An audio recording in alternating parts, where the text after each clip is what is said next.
Hola, buenas noches amigos, estamos en tiempo de entrevista, estamos en tiempo de las aventuras de la espada y tenemos con nosotros a un repetidor, no aprobó el primer examen y lo hemos tenido que volver a traer. Luis Gorrochategui, ¿qué tal estás? Muy bien, encantado de volver a verte, José Antonio. Sí, ¿esta vez apruebas? Esta vez yo creo que sí, Bueno, la verdad es que esta pequeña broma que le hemos hecho a Luis, aprovechándonos de que ya le consideramos un buen amigo, y como buen amigo que es, pues entonces, bueno, pues gastamos una broma porque al final nuestro programa, aunque es sumamente interesante y lo que contamos lo es más que de sobra, y más teniendo en cuenta lo que nos va a contar Luis, pues siempre de vez en cuando hay que distender un poco el asunto, hay que hacer que la gente se sienta alegre y confianza. Bueno, estamos ya a finales de la Feria del Libro. Ya sabéis que hemos tenido un amontonamiento de entrevistas y por desgracia pues esta entrevista no la vamos a poder emitir hasta primeros de julio, unos días después de que termine la Feria del Libro. Pero no hemos querido perder la oportunidad porque nuestro autor de hoy ha escrito un libro, bueno, más que escribir un libro, ha hecho una profunda investigación que ha volcado sobre el papel y que es muy importante, y es sobre esos héroes desconocidos, porque por desgracia son desconocidos para el gran público, que hicieron que el Océano Pacífico se llamase el Lago Español. Y bueno, yo ya he hablado demasiado y vamos con nuestro entrevistado del día de hoy. Querido amigo Luis, ¿cómo te has metido en este charco? Pues, en realidad, el misterio de la carabela San Lesmes ya rondaba mi cabeza hace años. De hecho, empecé a investigar sobre esto pues hace ya décadas, hace más de 20 años. De hecho, publiqué algunos artículos, una serie de artículos en un periódico local de La Coruña sobre este tema, porque sí que en La Coruña pues había más eco, aunque no mucho, pero sí que había algún eco sobre este asunto, dado que la carabela San Lesmes es uno de los 7 barcos que compusieron la expedición de Loaiza Elcano.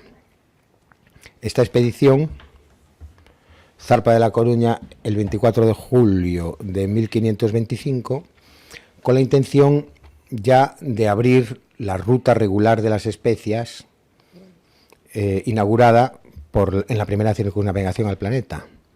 No debemos olvidarnos que el empeño español era abrir la ruta de las especias en competencia con Portugal. De hecho, el descubrimiento de América fue simplemente un azar geográfico, un milagroso azar geográfico. Sin este descubrimiento, si Colón y sus 3 naves no hubiesen llegado si no hubiese habido allí nada más que océano, Colón y sus 3 naves hubiesen muerto todos en mar abierto. Pero ellos lo que querían era en realidad llegar a Catay, ¿no? Sí, llegar allí y abrir la ruta de las especias en competencia, en la gran carrera comercial de aquella época entre España y Portugal.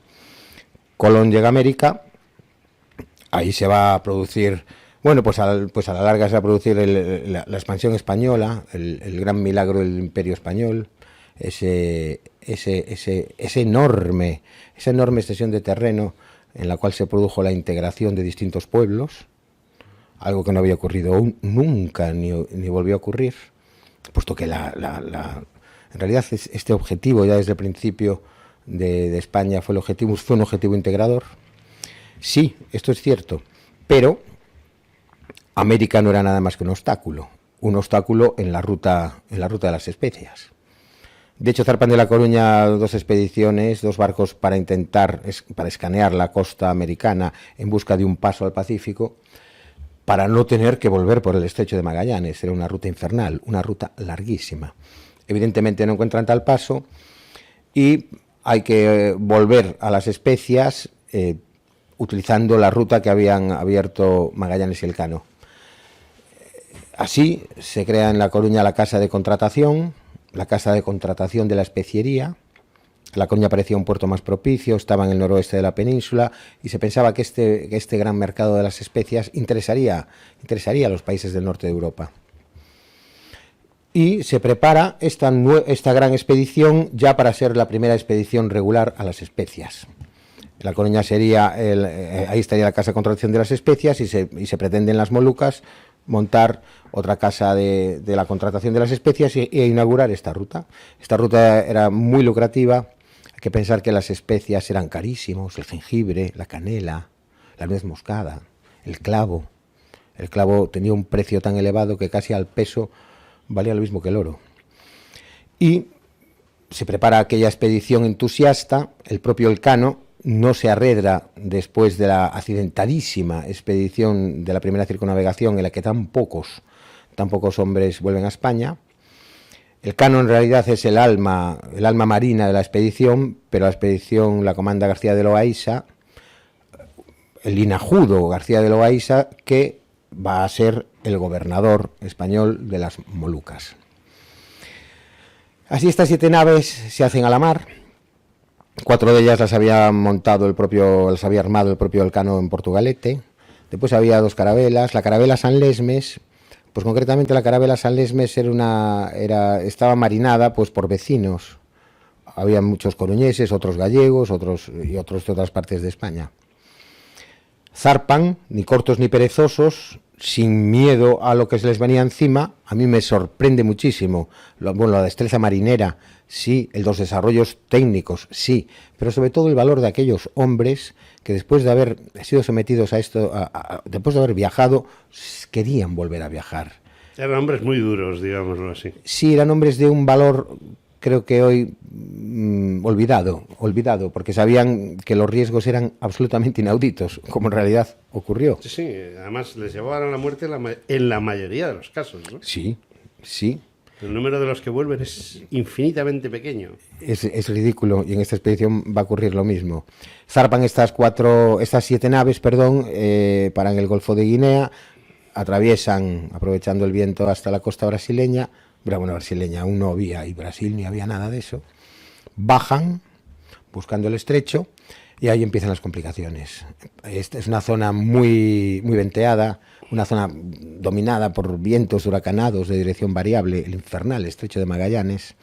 De hecho una nau, la Santi Spiritus, se despazurra en el estrecho y se pierde casi toda la nave, y los tripulantes pues mueren ahogados algunos, otros serán recolocados en otras naves, y estos temporales van a conllevar la primera gran aventura de esta carabela, que para no empotrarse contra la costa, para huir de la peor catástrofe que les podía ocurrir a aquellos barcos, que era en temporales, pues colisionar entre ellos, tiene que navegar hacia el sur, navega hacia el sur, alcanza por primera vez los 55 grados de latitud sur, y descubre el que Francisco de Oces, su capitán, llamará el Cabo Acabamiento. El acabamiento. El verdadero Finisterre, ¿no? El acabamiento del Cono Sur. Él descubre que más abajo él descubre el acabamiento de la Tierra. Nosotros deberíamos llamarlo Cabo Acabamiento. Descubre que más allá del estrecho de Magallanes se acaba la Tierra y hay otro enorme paso para acceder al Pacífico. Pero bueno, en todo caso, esta carabela lo descubre sencillamente huyendo de los vientos, vuelve al estrecho, pero ya sabemos que ahí está el fin de lo que hoy conocemos como el Cono Sur. Este hallazgo será ampliamente recogido por la cartografía de la época, y Europa ya sabrá que más allá del estrecho de Magallanes existe un paso al Pacífico. Sí, pero en el propio verano austral, aquí por allí no hay quien pase, ¿no? No, es una cosa absolutamente... O sea, en verano es horrible, en invierno tiene que ser ya... Infernal. De hecho, las aventuras que corren en el estrecho son divertidísimas. Descubren ánsares sin plumas, es decir, pingüinos. Quieren irse a por lobos de mar, gigantescos mamíferos, estos lobos de mar. Se van a por ellos, tienen una verdadera batalla con los lobos de mar para intentar alimentarse. Al final consiguen entre todos cazar uno. Los cazadores se comerán el hígado, y al final de las 7 naves que se pierden De las 7 naves que alcanzan el estrecho de Magallanes, solo 4 consiguen llegar al Pacífico. Es una pérdida exagerada, es el 40% del material y también una gran importancia en número de hombres, ¿no? Sí, más que hombres, aunque sí que hubo ahogados, es pérdida, todas las vituallas de la nau Santi Spiritus, que iban muy bien habitaballadas, pues prácticamente todas se pierden en el agua, todo el pan, etcétera, el bizcocho que llevaban.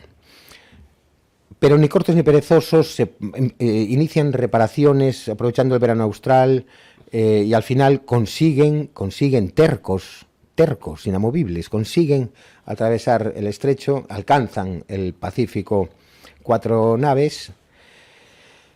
Una sola de ellas, la nao Victoria, una sola, y con enormes pérdidas, conseguirá alcanzar las Molucas, pero en ese empeño, en la mitad del Pacífico, pues de enfermedad, de malnutrición, enferma García de Loaiza, le cocinan a la desesperada una rata del barco, pero se muere en la mitad del Pacífico.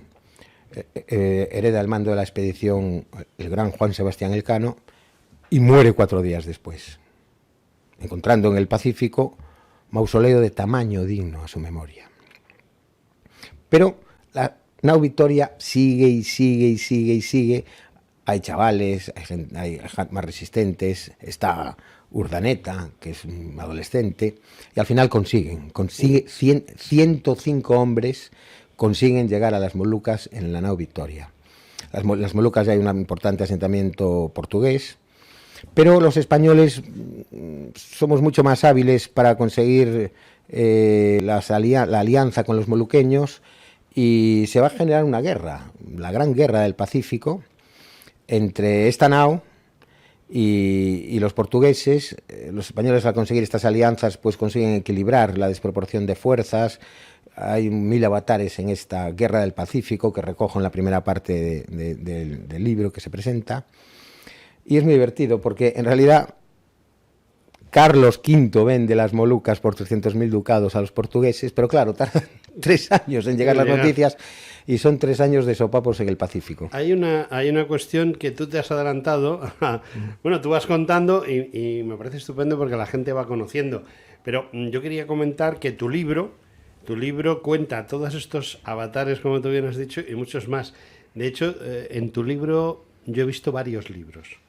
He visto un primer libro que nos cuenta todo esto, cómo se monta esa escuadra en La Coruña, los barcos que van, la gente que va, las esperanzas económicas, sociales e incluso en algunos casos políticas de la gente que interviene en todo este asunto, el tema de la propia casa de contratación de especias. Todo eso es muy interesante. Cuentas muy bien el viaje con detalles, o sea, con detalles impresionantes que a veces incluso te pueden dar lugar a confusión, porque vas contando las fechas y claro, la gente piensa, cuando tú hablas de enero, piensa en enero aquí, pero es que enero allí es el verano, o sea, está al revés. Es el verano austral, es verdad. Exacto. Y sí que me paro en la reglamentación, en las instrucciones de la casa de contratación, porque a veces tenemos la idea de que la actividad económica era un monopolio real. No es un monopolio real. De hecho, esta iniciativa era iniciativa de inversores privados. El rey solo la regulaba, el rey solo ya se llevaba pues la quinta parte de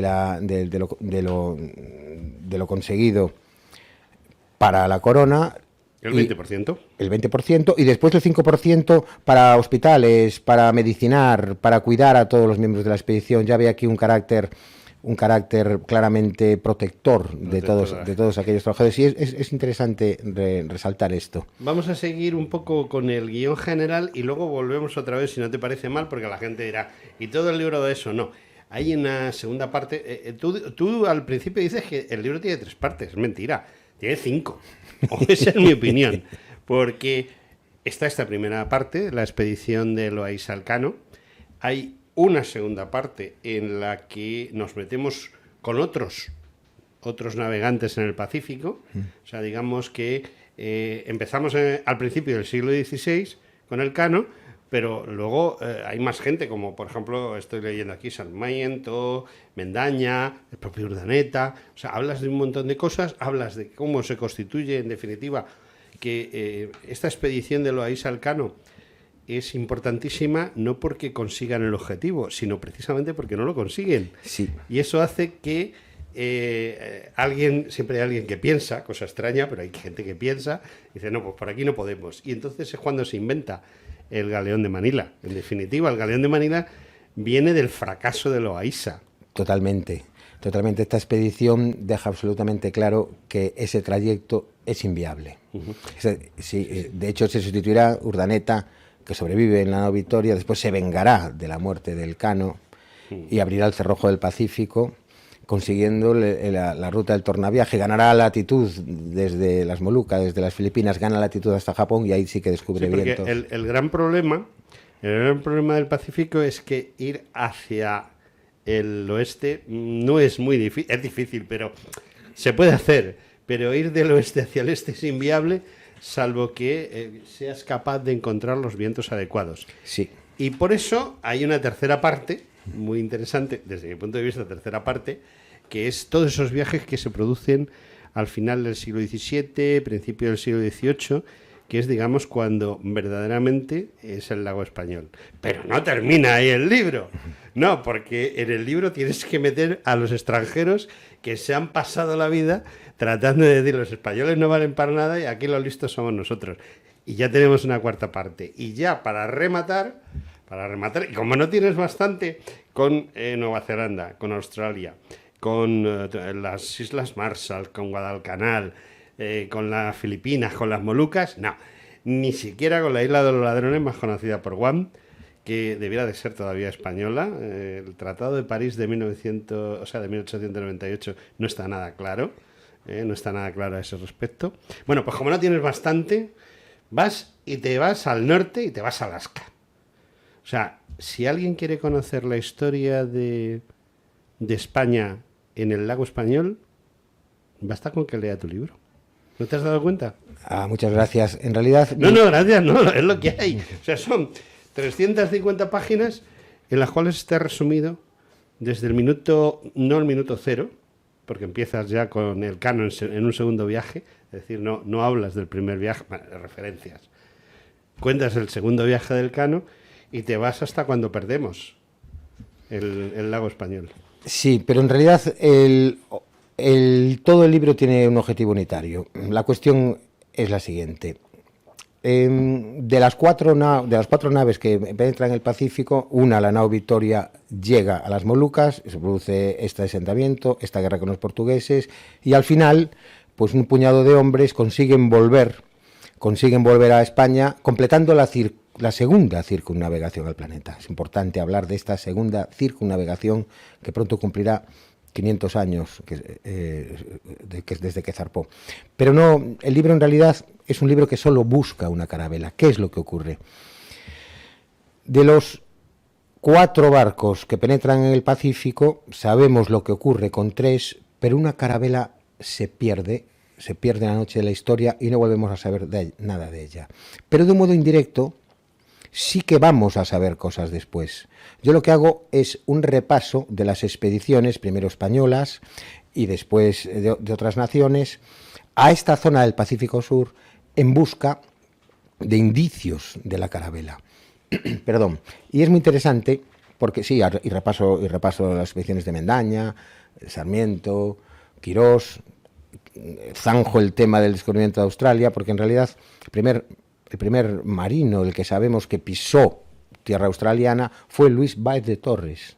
Este es. De ahí el hecho de Torres. Sí, y además esto sí que es una cosa que no deberíamos de dejar de discutir. Es muy interesante y aparte descubre Australia, una enorme tierra al sur de Nueva Zelanda, pero esto va a ser un secreto de Estado español durante siglos.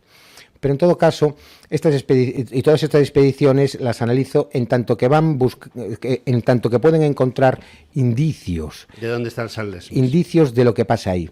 Y ya en el siglo XVIII, con las expediciones de otras naciones, Byron, Wallis, Bougainville, Cook, todos ellos todos ellos, al llegar a esta zona polinésica, descubren algo sorprendente. Descubren que los indígenas son totalmente distintos.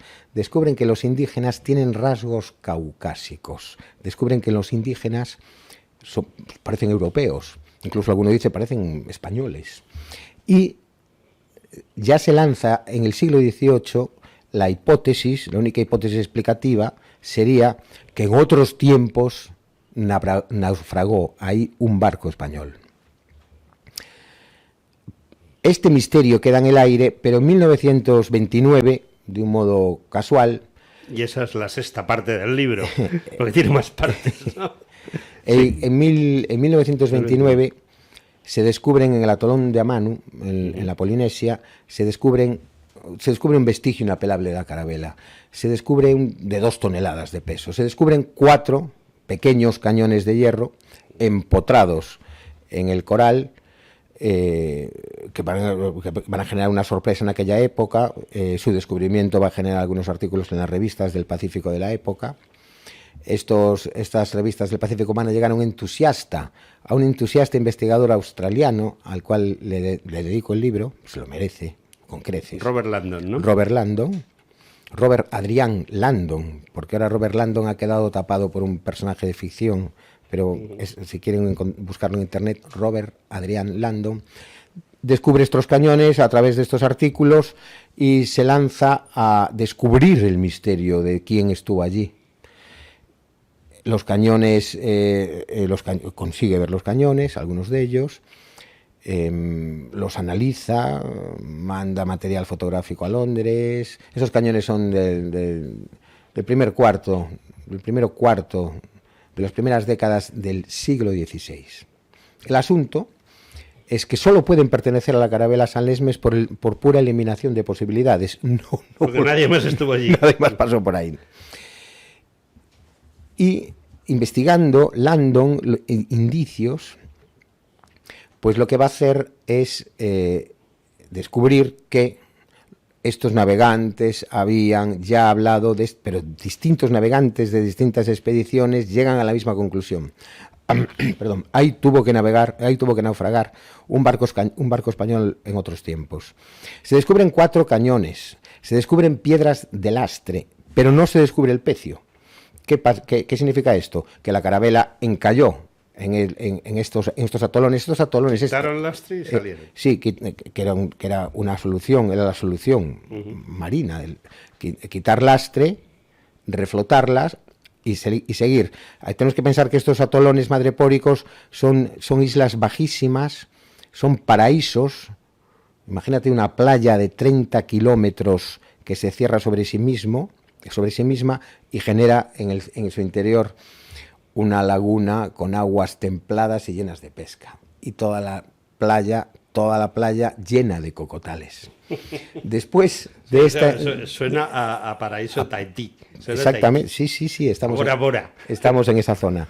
Entonces, claro, esta carabela que venía absolutamente vapuleada por el mar, esta carabela que no solo llevaba a la tripulación que había zarpado de La Coruña, sino que había recogido parte de la tripulación de la Santi Spiritus, bueno, pues al llegar allí consigue reflotarse, consigue navegar, pero los tripulantes, algunos de ellos, pues prefieren quedarse allí. A esto hay que añadirle que es una zona realmente propicia, tropical, paradisiaca.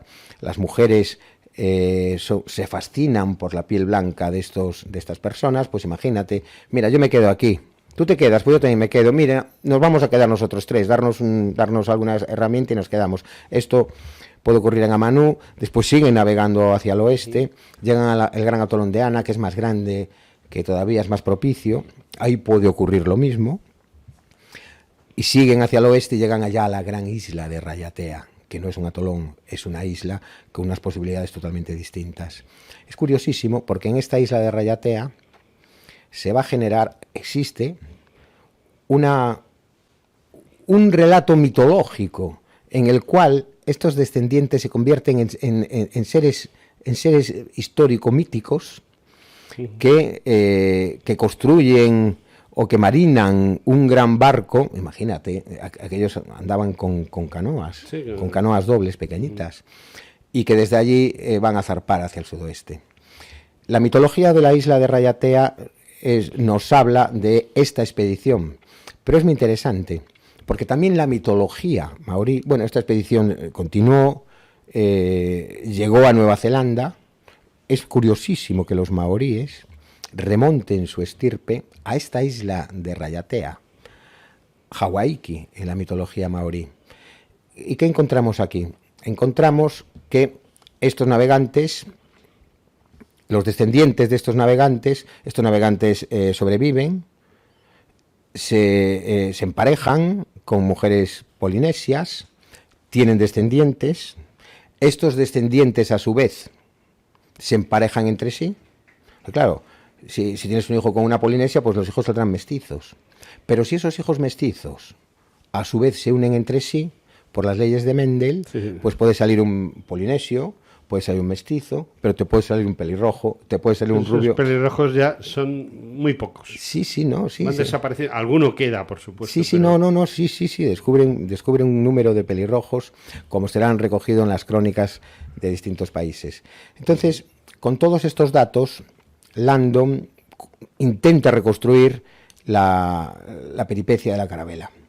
Lo que hago yo es ampliar la hipótesis de Landon con la gran aportación española, que es absolutamente incomparable, porque no tenemos que pensar que a la altura de 1775, bueno, pues España está preocupada por esta penetración de otros europeos en el Pacífico, lanza una expedición a la recién descubierta isla de Tahití. Allí unos tahitianos serán llevados a Lima, serán alojados, en un viaje de vuelta, serán alojados en el Palacio del Virrey. Imagínate la sorpresa, es como si nosotros viajásemos al siglo XXIV, porque en aquellas islas, aunque sí que había unos desarrollos absolutamente fascinantes en el terreno de la ingeniería naval, incluso de la vestimenta, ellos solo se podían hacer ropa con corteza de árbol machacada, era ropa de papel de estraza. Pero, ropa que duraba poquísimo, pero sin embargo era una ropa la europea. Tenían representaciones teatrales y un montón de rasgos culturales europeos. Lo que hace España es llevar a esos tahitianos a Lima, el virrey los acoge en su palacio, los tahitianos se quedan alucinados, porque aunque tenían estos desarrollos europeos absolutamente sorprendentes para los navegantes que allí estuvieron, por otro lado, no conocían la cerámica, no conocían la rueda, no conocían la fabricación de los metales. Entonces, al llegar a Lima, descubren casas que andan, que así las describen, casas que andan, es decir, carruajes. Descubren un mundo totalmente distinto. El virrey hace fiesta con fuegos artificiales, descubren fuegos artificiales. De hecho, los tahitianos se querían ir a vivir a Lima.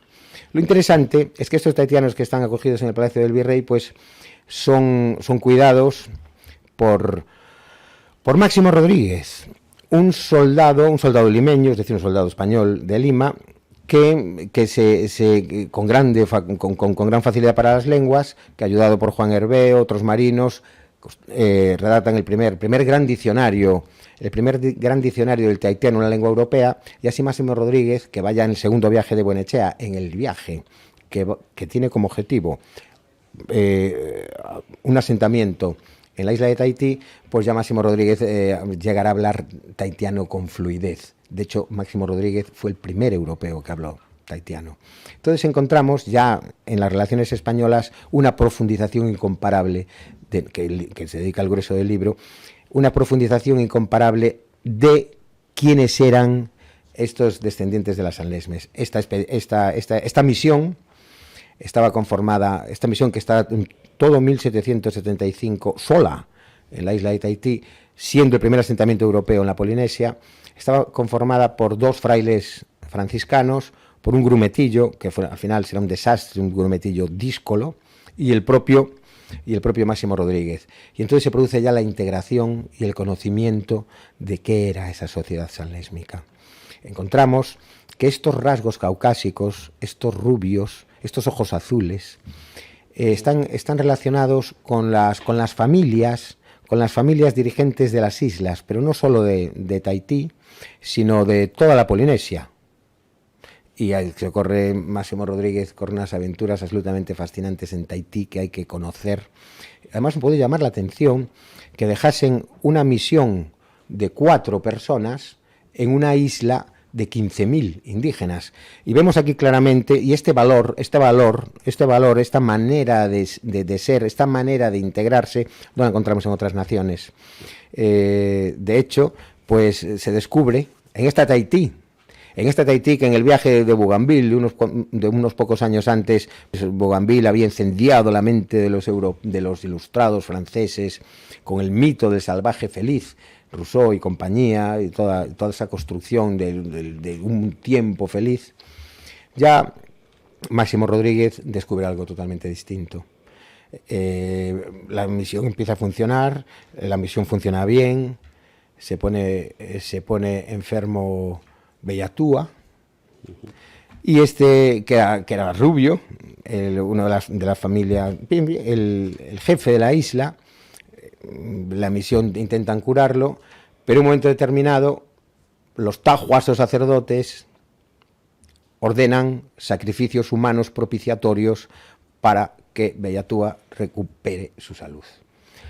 Los franciscanos intentan pararlos, uno de ellos no muere en el intento debido a la intercesión de otros indígenas que lo protegen, pero queda claro que era una isla paradisiaca, sí, eran unas personas con rasgos europeos y con muchísimas características europeas. Descubrimos en algunas islas, gracias a las expediciones españolas, cruces levantadas. Descubrimos incluso rituales sospechosamente parecidos, rituales religiosos sospechosamente parecidos, una religión sincrética, parecidos a los cristianos.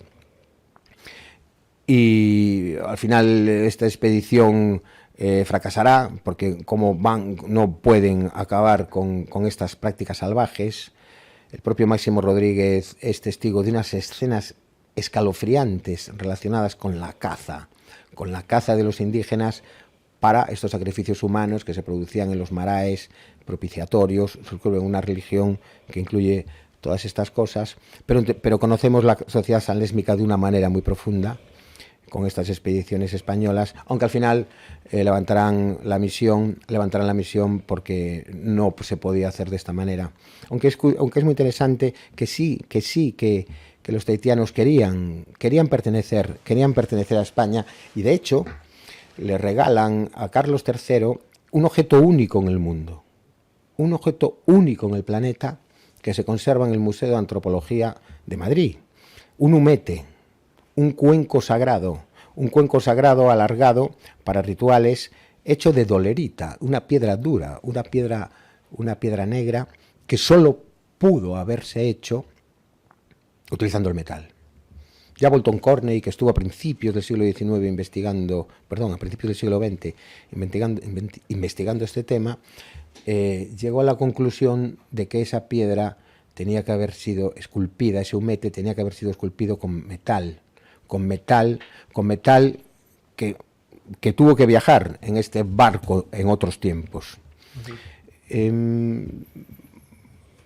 Encontramos que no solamente estas expediciones del virrey Amat nos acercan a esta zona polinesia, sino que un viaje épico de Francisco Mourelle, intentando llevar unos pliegos desde Filipinas hasta Acapulco, pero que zarpa a destiempo. Ya se ha iniciado la guerra, una nueva guerra entre Gran Bretaña, entre el Reino Unido y España. Recibe la orden de esperar en la isla de Sisiran por si se bloquea Manila, esperar los pliegos de informes. Al final estos pliegos llegan tardísimo, Mourelle zarpa a destiempo, de tal manera que ya es imposible el tornaviaje de Urdaneta, y se va a lanzar intrépido a intentar el tornaviaje por el sur. Y además con muy precaria información cartográfica, como él nos relata de un modo inolvidable. Y así, después de 1000 problemas que tiene su fragata, entre ellos una inconcebible plaga de cucarachas filipinas, cucarachas carnívoras, cucarachas imparables. Ellos con la miel, con el agua, las atraían y después lo tiraban, pero las cucarachas por las noches atacaban a los navegantes, les hacían sangre en las yemas de los dedos, les hacían sangre en las cejas. Había una cantidad inúmera de cucarachas. Tan precario es esta navegación de Mourelle, que al final, a la desesperada, arrumba esta zona desconocida, pensando que quizás se encuentre alguna isla desconocida que le permita salvar a sus hombres. Y así fue. Dios premia a los valientes. Así fue. Así Mourelle descubre el último paraíso virgen del Pacífico, las Islas Babau. Y esto ya va mucho más allá de la investigación de Robert Landon. Y en las Islas Babau descubre una sociedad mucho más paradisiaca de la que incendió las mentes a partir de los relatos de Bougainville de Tahití. En las Islas Babau descubre una sociedad que tiene unas técnicas de construcción naval que superan las de cualquier isla de la Polinesia. En las Islas Babau descubre unos catamaranes más rápidos, mucho más rápidos que su propia fragata, con una capacidad de maniobra mucho mayor y con una jarcia, con una construcción que inevitablemente le lleva a pensar en Europa, pero ya no descubren las técnicas de ingeniería naval que se asemejen a las europeas, sino que incluso las superan. Mourelle, absolutamente fascinado, manda al carpintero de su tan vapuleada fragata Princesa, manda que le haga un modelo de los catamaranes y llega a una conclusión inapelable. Si alguien algún día quiere hacer una máquina, quiere hacer un barco que navegue a gran velocidad, necesariamente tendrá que ser un barco de doble casco. Y lo explica con descripciones muy detalladas el porqué. Y Mourelle tenía toda la razón. Un barco de doble casco no tiene que llevar lastre, el equilibrio lo consigue de otra manera. Un barco de doble casco puede realmente aprovechar la fuerza del viento mucho mejor, y desplazando mucha agua y, quiero decir, desplazando menos agua y ofreciendo menos resistencia, y además estos dos puntos de apoyo hacen que su navegación sea mucho más fácil y más rápida. Y efectivamente en las Babau descubren otro paraíso, son personas, sí, de sangre en parte españolas. El Tubou, jefe de la isla, tiene una mujer que todos se sorprenden porque es una mujer europea, y descubre un pueblo festivo, un pueblo muy glotón. Están todo el día haciendo fiestas relacionadas con la gastronomía. Descubre una industria agrícola muy avanzada, muy avanzada en el sentido de que tenían verdaderos campos cultivados de un modo geométrico, cultivados con distintas especies de árboles, cultivados con tubérculos. Los tubérculos, los ñames, los ufís les llamaban, eran un componente muy importante de su alimentación. Y descubre una sociedad realmente sofisticada. Mourelle en su parada a la desesperada en las Islas Babau. Todo esto se integra en nuestro gran esfuerzo por recopilar datos sobre la Polinesia. También se incluyen las expediciones de Mourelle a Alaska, para ver claramente la diferencia idiosincrática que existía entre unos indígenas y otros. Y también quiero pararme en la vida de Mourelle, porque parándome en la vida de Mourelle tenemos un recorrido sin igual sobre esa parte de la historia española, esa parte que acaba con el fin del imperio. De hecho, Mourelle era el encargado de llevar a aquellos 25.000 hombres que hubiesen parado las revueltas, la rebelión, los que se sublevaron en cabeza de San Juan. Exactamente, él era el que tenía que haberlos llevado. Hablamos sobre la vida de Mourelle, porque la vida de Mourelle es fascinante. Pero bueno, la masonería no estaba de acuerdo, me parece. Sí, porque sí. La sublevación de Cabezas de San Juan está protagonizada por grandes masones, porque Riego o cualquiera de los que estaban a su alrededor, en definitiva, no hacían nada más que cumplir órdenes de la masonería inglesa, que quería que realmente se independizasen las colonias, lo que ellos llamaban colonias, llamaban provincias españolas de Iberoamérica, que es la mejor manera de destruir a España, ¿no? Inapelablemente. El mesón Rafael del Riego fue el militar que cometió el mayor error en el siglo XIX. Por no decir traición. Si exceptuamos a José de San Martín o a Simón Bolívar, que llegarán desde Londres para llevar a la práctica el plan B de Gran Bretaña. Una vez que Gran Bretaña intenta la conquista militar de América y es rechazada en una de las grandes batallas de la historia de España, una fecha que ha quedado muy relegada y que es crucial para entender la pervivencia del mundo hispánico en América hoy, que es la gran batalla del 5 de julio de 1807 en Buenos Aires, a la cual he dedicado un libro. Viendo que a nivel militar no podían con la muchedumbre sudamericana, es una historia súper emocionante, porque una vez tomado Buenos Aires en 1806 y reconquistado, Santiago de Liniers, el nuevo virrey, sabe que no va a poder, sabe que Gran Bretaña va a volver a atacar, sabe que España no puede ayudar y va a convertir la vecindad de Buenos Aires en un ejército compuesto por distintos regimientos según las regiones de origen de cada cual, un regimiento que se va a pasar meses haciendo instrucción militar, tiro, sobre todo movimientos de línea, prácticas de tiro, y un regimiento que se va y un ejército que los 7.000 héroes de Buenos Aires, que verdaderamente es una victoria que tenemos que poner sobre la mesa, es la última gran victoria española en el mundo.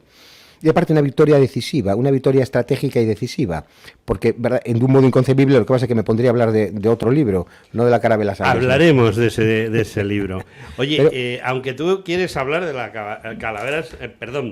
Carabela San Lesmes, yo también quiero hablar hay una particularidad y te emplazo, palabra más española inviable, te emplazo a que vengas a hablar aquí de algo que tú me da la impresión de que también has estudiado muy bien, que se llama esa costa del Pacífico que va desde California hasta Alaska, hasta lo que es la propia Alaska, y que también, concretamente, nuestro hombre del que estabas hablando hace un momento, el que está recorriendo las Islas Baobab, antes se ha recorrido toda esa zona de Alaska, y creo que es muy importante también, sí. Y que además la refleja muy bien tu libro. El problema es que la reflejas en 15 páginas, es el gran problema. No pretendo hacer una historia del Pacífico en el libro. En el libro lo que pretendo... Pero hacer puntadas. Lo que pretendo es dar una imagen general, visibilizar la presencia española en ese tiempo, pero yo en realidad lo que me centro... Es en la Carabela. En la Carabela y en la pervivencia... En la pervivencia de los descendientes de las San Lesmes, que no solo sobreviven, sino que proliferan. No solo proliferan, sino que viajan. Encontramos descendientes de las San Lesmes desde la isla de Pascua a Nueva Zelanda. La impronta que dejan en Nueva Zelanda es absolutamente inapelable. De hecho, ha habido autores neozelandeses, con los que tengo contacto, Winston Covey, por ejemplo, que realmente que está fascinado con este tema, ha viajado a España, ha viajado a La Coruña, hay muchos topónimos, Nueva Zelanda, que son de esta zona. Y entonces el resultado final de la investigación es que España se asienta en la Polinesia, estos descendientes de las San Lesmes, estos tripulantes se asientan, sus descendientes proliferan, pensemos que han pasado muchas generaciones. Cuando llegan los otros europeos al Pacífico, han pasado 250 años. Entonces, esto significa que cada descendiente puede tener cada tripulante cientos o miles de descendientes. Estos descendientes traen unas técnicas de construcción naval mucho más avanzadas, lo que a su vez les permitirá viajar por el Pacífico Sur y proliferar y asentarse en todo el Pacífico desde la isla de Pascua, donde también hay una impronta muy fuerte, hasta Nueva Zelanda, donde la impronta es extraordinaria. Por ejemplo, la palabra perro en maorí se dice pero. Y hay muchos maoríes de rasgos caucásicos, aparte maoríes muy importantes, que recojo en el libro. Nueva Zelanda tiene una herencia española absolutamente imposible de esquivar. Y entonces, al final, esto se concreta en la pervivencia y expansión de un grupo humano aislado, imposibilitado de regresar a España, que consigue sobrevivir, proliferar, darle un empuje civilizatorio en la medida que pudieron a toda esta enorme zona, son muchos millones de kilómetros cuadrados del Pacífico. Es totalmente visible en el siglo XVIII, es muy importante investigar lo que pasa en el siglo XVIII porque ahí no había ninguna posibilidad de otra contaminación, y llegamos a la conclusión inapelable por todos los rastros, por todos los indicios y pruebas arqueológicos de que aquel misterioso barco naufragan a Manú, se instalan en distintas islas, incluso se convierten en personajes mitológicos generatrices de la cultura, y llegan a las islas de toda esta gran zona del Pacífico Sur, desde la isla de Pascua a Nueva Zelanda, y su presencia ya a finales del 18 es absolutamente innegable. Todos los que pasaron por allí llegaron a la misma afirmación, y después conoceremos al detalle cómo vivían, cómo vestían, cómo hacían fiestas, cómo tenían su industria agrícola, su industria ganadera, sus técnicas de construcción naval, y sobre todo cuál fue la historia de estas Babau, la historia de este Tahití, antes que las nuevas potencias emergentes llegasen y acabasen con estas culturas por otros medios distintos. Y sobre todo conoceremos la enorme empatía de los españoles, porque otras naciones anduvieron con estos indígenas que se defendían con palos y con piedras a cañonazos. España no pegó ni un solo tiro. No iban a eso, iban a atraerlos. Hay auténticas maravillas de psicología para conseguir atraer a los indígenas en islas que otros europeos no habían podido hacerlo. Vemos en primera mano, somos testigos de cómo era la manera española de expansión mediante este respeto al otro. Esto es un regalo que me ha brindado la investigación sobre estas expediciones, que no me esperaba. Pero lo que está claro es que esta carabela encalla en Amanú, continúa su viaje, no consigue volver a Europa, no consigue volver a España, pero sus descendientes y sus hijos, sus nietos, sus bisnietos, sus muchos tátaras, proliferan, generan dinastías hispano-polinesias en las islas. Se relaciona este color blanco de la piel con las familias reinantes, y encontramos una sociedad polinésico-española en Tahití, en las Islas Babau, en tantas otras islas que descubrimos, porque hay que decirlo, en ese gran lago español. Y este episodio se convierte en el viaje más épico de la historia, el viaje de unos hombres que no consiguieron regresar, pero sí consiguieron asentarse, proliferar y ser felices en aquellas islas durante siglos. Luis, por desgracia se nos ha acabado el tiempo. Una última pregunta, y con esto ya casi terminamos. Tú sabes que aquí en Madrid es una pregunta que yo hago habitualmente. Aquí en Madrid había una librería en la Puerta del Sol, esquina de la calle Carretas, que se llamaba San Martín, y que se dedicaba a los libros de historia, de geografía, de viajes, etcétera. Ha desaparecido porque, bueno, pues hoy en día impera más los McDonald's, y no estoy haciendo propaganda, que las librerías, y eso sí es propaganda. Y entonces vamos a suponer que estoy en la época de Canalejas, que le mataron en la Puerta de San Martín, en la librería San Martín, como tú bien sabes. Curiosamente, 3 presidentes españoles que no estaban muy de acuerdo con el globalismo de sus épocas respectivas, pues unos terroristas los matan, ¿no? Y Canalejas es uno de ellos. Y bueno, pues yo me pongo frente a la librería San Martín y estoy viendo libros y veo un libro muy bonito, un paisaje naval, unas carabelas, y pone Luis Gorrochategui, la carabela San Lesmes, el viaje más épico de la historia, editorial Crítica. Muy bien. ¿Por qué entro yo en la librería y lo compro? Pues es una pregunta de examen, ¿eh? Una pregunta de examen. Sí. ¿Por qué entro en la librería y compro el libro? Bueno, porque eres mi amigo, porque... No, pero no, yo no te conozco de nada. Vale. Un paisano o una paisana que pasaba por allí y ve el libro y dice, tiene que estar bien. Hombre, el título es sugerente, y si conoce mi obra anterior, Contraarmada, pues sabrá mi modo de narrar y de trabajar, y probablemente muchas gracias, y seguramente le interesará conocer esta historia épica que retrata el heroísmo de los marinos españoles y su supervivencia durante ya medio milenio en el Pacífico Sur. Este libro que tengo yo aquí delante de mí, que está entre medias de Luis Gorrochategui y yo, todavía no he terminado de leerlo. A nadie le extraña, porque yo habitualmente pues no suelo acabar de leer los libros, porque me llegan media docena de libros a la semana de las diversas editoriales.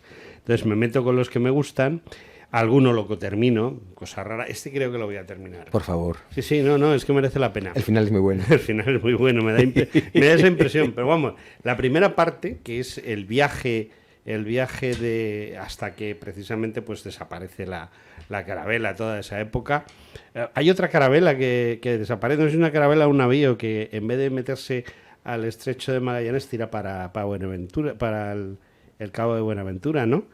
Pero que de esa ya no se sabe nada, esa sí que no se sabe nada. Además, sí, en esta época esta es la única posibilidad, por eliminación de posibilidades. La otra hubiese tenido que cruzar el Índico y para ser la que hubiese es inviable. Es inapelable. Es la carabela San Lesmes, la dueña de aquellos 4 cañones, que además se ha dicho mucho sobre que incluso en Inglaterra se pensó que estos cañones eran cañones de forja, pero no, eran cañones de fundición. Ya en La Coruña en 1526, en el momento mientras están naufragando la carabela, se estaban fundiendo cañones idénticos para la gran expedición de Simón de Alcazaba, que ya nunca llegó a realizarse porque se descartó esa ruta tan larga. Todas las piezas encajan. Bueno, ya sé que nos hemos quedado sin tiempo. Luis, recomiendo encarecidamente que lean el libro, porque aunque no tiene... yo siempre me quejo de los libros de más de 350 páginas, de 350 páginas, debo advertirles que aunque solo tiene 350 páginas, es, como diría alguno que hablaba de escribir en los espacios entre líneas. Aquí no hay espacios entre líneas, las letras están pegadas unas a otras. O sea, ha comprimido lo incomprimible. Otros editores que yo me conozco le habían metido 500 páginas y se habían fumado un puro. Pero les voy a decir una cosa. Yo solo he leído menos de 100 páginas. Y se lo digo claramente. Me pienso leer el resto, porque merece la pena. Y se lo recomiendo encarecidamente. Luis. Muchas gracias, José Antonio. Gracias. No, gracias no. Al César lo que es del César y a Dios lo que es de Dios.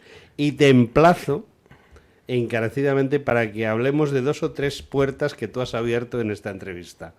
Bueno. Y que estoy completamente convencido que detrás de esas puertas tú sabes muchísimo. ¿A que sí? Muchas gracias, José Antonio. Yo solo sé lo que he investigado, simplemente. Gracias. Bueno, queridos oyentes, queridos amigos que estáis ahí al otro lado del aparato receptor, sea como sea, muchísimas gracias por estar ahí. Le decimos adiós al amigo Luis y nada, hasta la semana que viene, amigos.